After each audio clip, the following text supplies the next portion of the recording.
Welcome back to the Podcast, ladies and gentlemen. Today we have a lot of stuff to cover here. It's been about a year since I last recorded the pod, so I have virtually no updates since the last recording. Nothing's been going on. So I'm just going to talk about shit that I've been thinking about lately. I'm talking about today and possibly yesterday. We're talking about Iran and Israel. We're talking about Sam Hyde and his fan base and the state of the alt-right on the internet, okay? We're going to be talking about lots of stuff. We're going to be talking about radio and radio shows. It's going to be pretty crazy. So to jump right into it, Iran and Palestine. Sorry, Iran and Israel. The CBC Crown Corporation is sponsoring this recording of this podcast, so I can't call it Palestine. I have to call it Israel. I do recognize the state of Israel with our embassy in Jerusalem, so that's very important. Not in Tel Aviv, it's in Jerusalem. I have no idea if that's correct or not, but I have a feeling it is. So Israel, Iran. This is coming off of the back of the very largely publicized and horrendous conflict going on between Israel and Palestine. We call it a conflict. It's more of a genocide. People are calling it. I don't know. It seems to be that way. Israel basically allowed the Palestinian, I'm not going to say the Palestinians, but they allowed Hamas to attack. They flew the go-karts with the parachutes into across the border outside of Gaza and attacked a hippie parade. There was a rave going on. So a bunch of millennials got fucked up at this rave by Hamas. It was pretty terrifying. I couldn't imagine being a millennial on mushrooms at a Peace for Palestine rave, EDM rave, just fucking going ham to some electronic music. It's getting sweaty, thinking about we're making a change. We're making a change. We're making a change for peace. We're so righteous. We're doing the right thing right now, and. And meanwhile, Benjamin Netanyahu is like looking at you with, with fucking fucking satellite equipment, just watching you like, man, those poor fucking hippies, bro. They're getting done up by Hamas in about an hour, less. We're gonna let it happen. We're gonna let these hippies who think they're fighting for peace get fucking chopped up, raped. Fucking put in a Sprinter van, fucking put on a t-shirt, and then we're gonna call for the hostages to be released and never accept a fucking trade deal to actually get them back. Those poor millennials. High on whatever, bro. Those Israeli millennials, ravers, we call them. So yeah, that happened, and then BB goes on, yo, I can't do a fucking Netanyahu impression, but I'm gonna try one.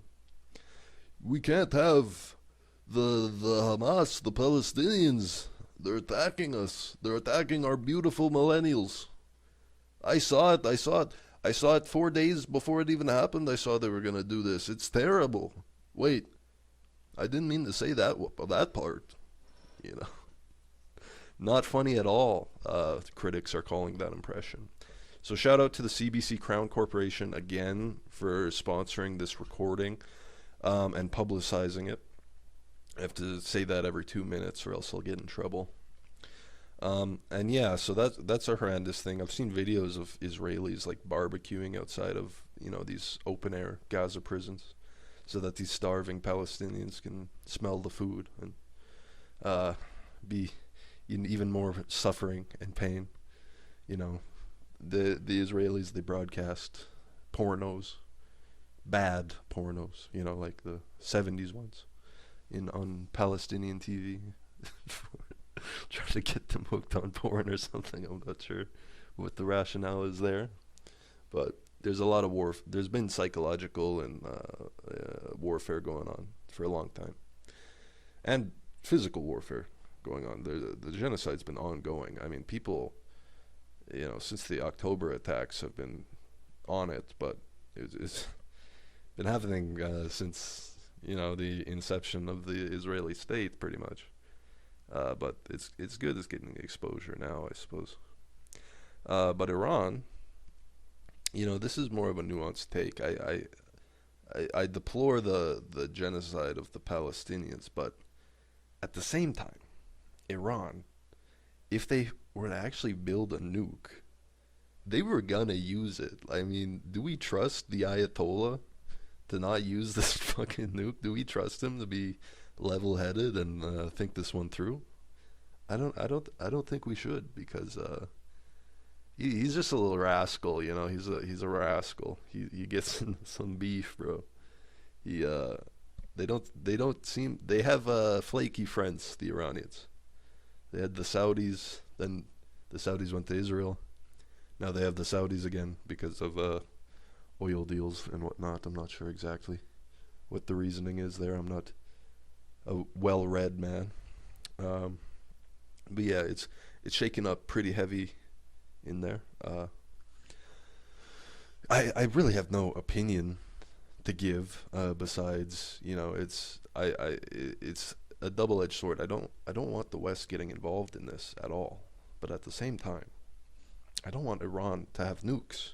And it would be probably pretty good for the Iranians for them to have a regime change, Like these guys have been waiting since the revolution to get the Shah back. They realized immediately how bad they fucked up, because these IRGC people, they were masquerading as these like communist revolutionaries who were gonna fight back against the complete grotesque wealth inequality that was going on in Iran.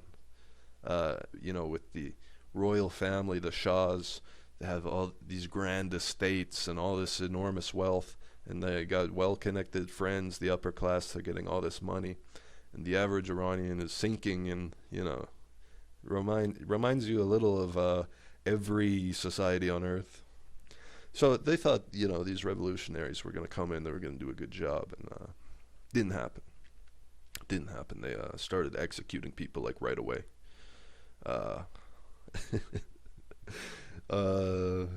You don't wear your hijab, you'll get some stones thrown at you. It's one of those situations. Put the thing on your head, there's not going to be a problem. Take the thing off, you get stoned. It's and not Seth Rogen stoned. Okay, we're talking, you're getting rocks thrown directly at your face. It's a bad move. I'm waffling because I've no show notes. I have no comedic talent whatsoever, so I have nothing really to talk about. So let's pivot and talk a little bit about Sam Hyde and where he falls into this whole conundrum. Okay, Sam Hyde's actually been gaining a lot of popularity as of late. That's kind of why I'm talking about him now.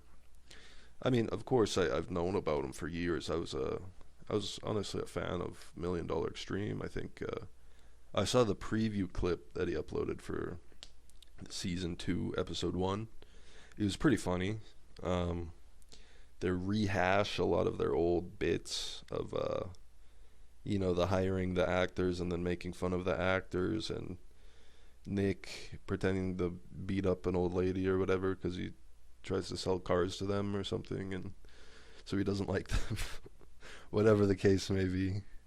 But all in all, pretty funny. I really like the BDSM game show skit. That was the top for me, because we're talking about rehashing old bits. That it works. So it makes sense to rehash, especially in that case. You're getting real guys off of Craigslist to get on this BDSM game show. And it works. It works very well. There's some creepy fucking dudes. It's hard to believe those guys exist. I'm kind of I'm kind of in two minds as of late, where one part of me thinks most people are like very degenerate, sexually degenerate, morally corrupt. There's great evils, uh, you know, underneath the surface. There's great evils lurking, and there's lots of underground crime syndicates and great, very evil forces in this world, and more people are a part of it than you would think. That's one. That's one mind I am of. The other part of me thinks most people are very surface level. There's not a lot, like, at most, they are sexually degenerate. They probably gamble. They're probably dumb. They probably do drugs. They're probably in debt. They're probably, the average retard. But they try to be. They mean well. They're pieces of shit, but they mean well most of the time. It's hard to have empathy at a certain level, even at an average level. It's kind of hard to have empathy, but like for those people to have empathy for others. But they try, they do whatever, they're living, and but there's no intricate, evil, sinister groups. We don't have a cartel in every city running things. People are very basic, very shallow. That's the other mind I'm of. But which of those is true? Probably a mix of both. Probably that most people are degenerates because they're retarded. But there are also frameworks keeping that up. It's not all legal gambling. It's not all just people smoking weed. There's organizations that keep it afloat, that keep the drug trade going, that allow these people to be degenerate retards. There's loan sharks. There's lots of that. And the most evil, most of the killings are just, one-offs. They're people who are in hell because they've gone down this road of degeneracy for so long. They're in hell, and they're in a very dark state of mind on drugs. They're not human exactly. They're something. They're like a evil, retarded robot that just does whatever their fucking schizo brain tells them to do. There's those are the people killing other people, I think, for the most part. Especially the random killings. They're just drugged out. They can't think. They're fucking, their brain's scrambled. They're fucking, I'm crazy. I'm crazy. They think being crazy is a badge of honor, so they kind of lean into it, and then it just spirals out of control. I think I saw this one guy's Facebook page. He was a coke dealer. I knew him personally. He was a coke dealer, right? And he was you saw his Facebook page, and it's like, who the fuck is this guy? His profile picture has a bunch of face tattoos. He's like a chubby white guy, probably about 30 years old, wearing a hat, riddled with face tattoos. It's a filter that he puts on. I don't know how many. I haven't seen him that many times. I know him through other people. So I don't know how many of these face tattoos are real, because I'm bad at remembering faces. But I think most of it is like a Snapchat filter. And then his banner is like an evil clown. One of those low-res, like, evil clowns, like sort of insane clown posse aesthetic, and it's like fire and stuff, and it says something about being crazy, being insane. Like, these are like the indie wrestler fans, the guys who jump onto barbed wire and do coke and fucking. Those are the guys who end up killing people because their brain is so fucking scrambled, and they're in such a deep pit of hell mentally. It's just, that's where they spiral into. They end up going to prison, and for good reason, obviously.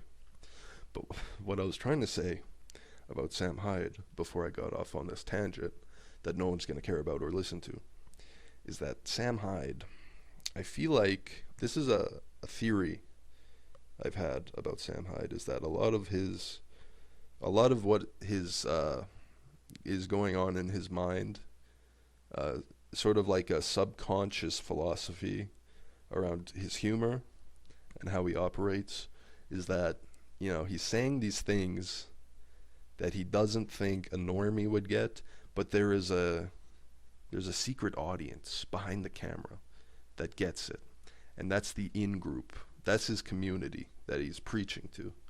Because, like, I'll give you an example. He was doing that documentary with iDubbbz, and he had made some joke. I forget the setup, but there was some car. I think it was just like a shitbox car, and he ends up saying, this. He's got this bumper on it. That's how you can tell a Laotian owned it.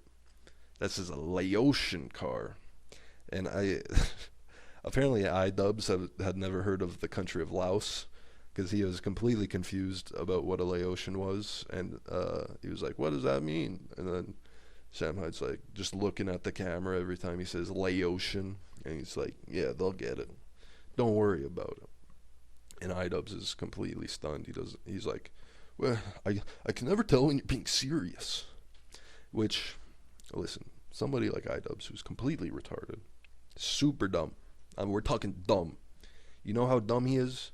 You know what thing he might be compared to that he's as dumb as? Rocks. We're talking rocks. This guy's as dumb as.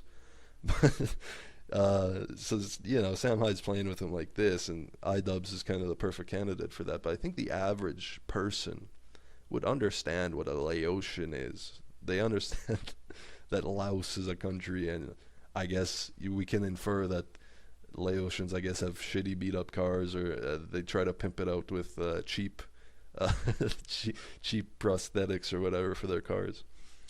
So we can infer this. It makes sense. I don't understand looking at the camera to appeal to an in-group who's going to understand the joke, whatever. But that's kind of the theory I have. And when you see online, like, people on the alt-right, they kind of talk in code a lot. They talk, we call it dog whistles. They're saying these dog whistles that people aren't going to understand. But really, if you're on the internet, like, you understand them.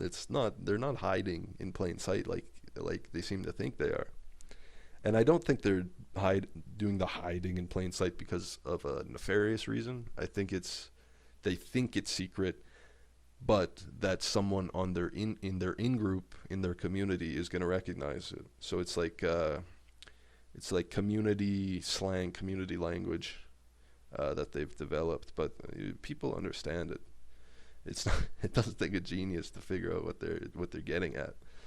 But it's this weird, and I don't know why this is the case, but it seems to be a very ingrained part of that sort of community, and part of their psychology. And what confirmed this for me is that Sam Hyde was on, I believe, the Hodge Twins podcast recently, and he was talking about when he does stand-up. And now when he does stand-up, it's his fans who are coming. But before, what he really enjoyed to do was do stand-up that was uncomfortable. He said, I think the exact quote was, "I love doing stand-up for people who hate where the entire audience hates me, but two people are trying to hide their laughter because they get it." And those are, that's his in-group, that's his online community. It's an appeal to an online community of people who truly get you when the real world has rejected you. And I think that's a lot of the Pepe stuff that was going on in 2016, and a lot of just the JQ red pill stuff that goes on back then, but also still today. It's like, it's like the real world, the normies have rejected you, but there's an online community, and those people who are mainly anonymous, besides a few, that's your real family. So it appeals to mostly autistic people, I feel like, who can't form social connections in real life, and have to resort to appealing to an online community of, if they're forming it today, would be mostly AI bots who are trained on shit that they've said online. Uh, we'll see how that goes. I'm not sure what it's going to look like when we have an army of 40-year-olds in 10 years who live their life like that. I think it's, like once they're like 40, 50, 60, what's going to happen? Because they're going to be unmarried for the most part. They're going to be still on the computer, still kind of socially dejected. What's the end result going to be there? Like they've amassed 20 or 30 years of experience, being like a piece of shit online and talking and like forming deep hatred towards the people they know in real life. I mean, it doesn't seem healthy. It doesn't seem like it can end in a positive way, but it remains to be seen.